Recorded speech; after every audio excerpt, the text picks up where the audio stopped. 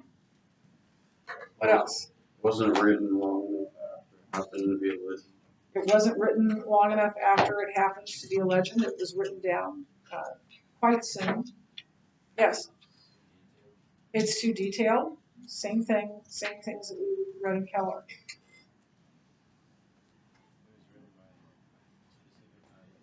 Yeah. The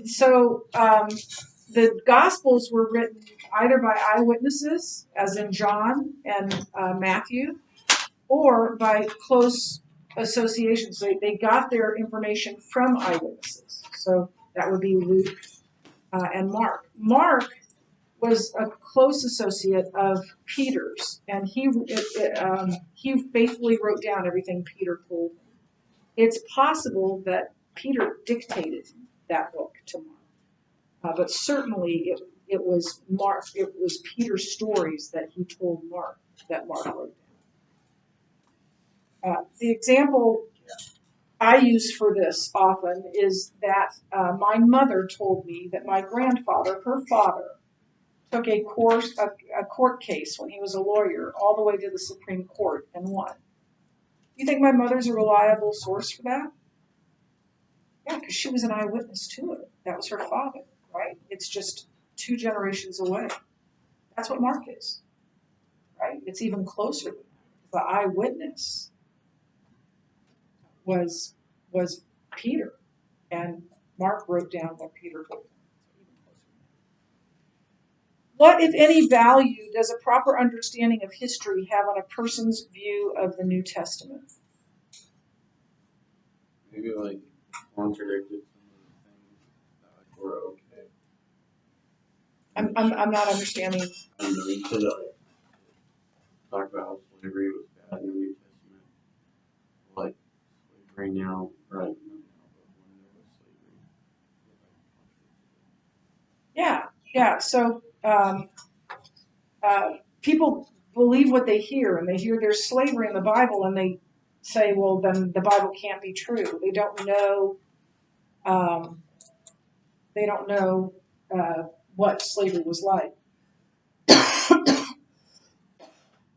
People also talk a lot about the contradictions in the Bible. And when people say to me, what about all the contradictions in the Bible? I ask them to give me one. And there are seeming contradictions in the Bible. All of them can be answered.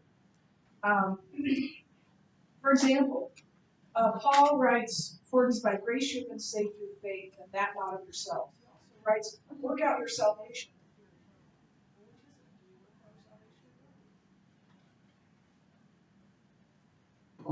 I mean, that can be, I won't go into it right now, but that can be explained as well. All you need is a good conversation. So yeah, there's people are revising the Bible when they don't really know what's in there. So for years and years, there was this, like when I was young, this argument of who really was Jesus and did Jesus really exist? And people were saying Jesus was just a legendary figure. He didn't actually exist. We have historical proof for the life and death of Jesus, not only from his followers, but from his opponents and from completely, what am I trying to say? Completely unbiased people like Josephus, who was a Jew and was a historian. He wasn't a Christian. And he writes the same storyline for Jesus' life as your Bible does. So we have historical proof of that. Have you ever been asked how you know the New Testament is reliable? If so, how did you respond? Well, you can respond to that however you wish. You do have a little bit of homework, not a lot. I want you to read pages 221 to 224. So if you open your Bible to your book to 221, that's the beginning of this chapter, and then you're going to read up to, on page 224, up to question 1, do we have an accurate copy? Okay? That's it for today.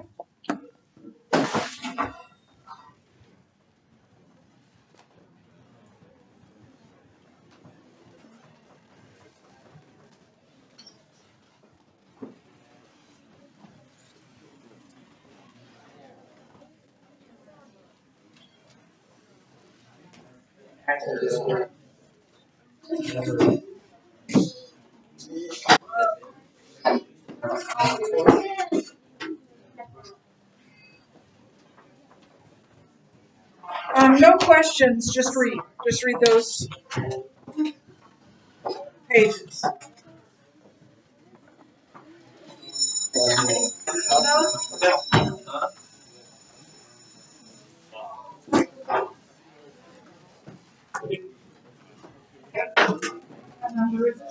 I think it was 21. Yeah. Okay, but I don't even know. Oh, I just broke it.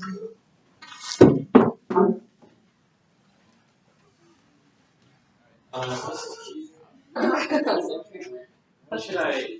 Could I come back after? No, because that's going to be.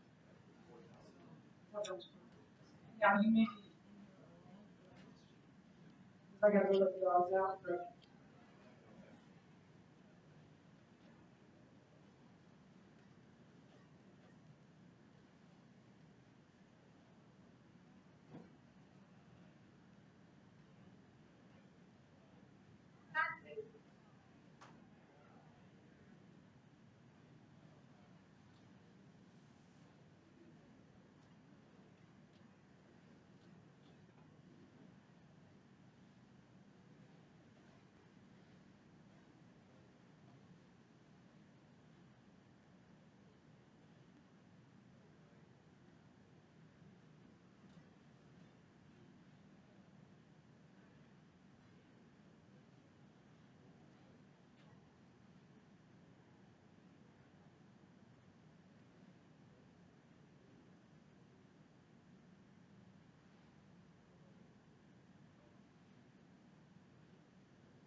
That's still rude. Sorry about that.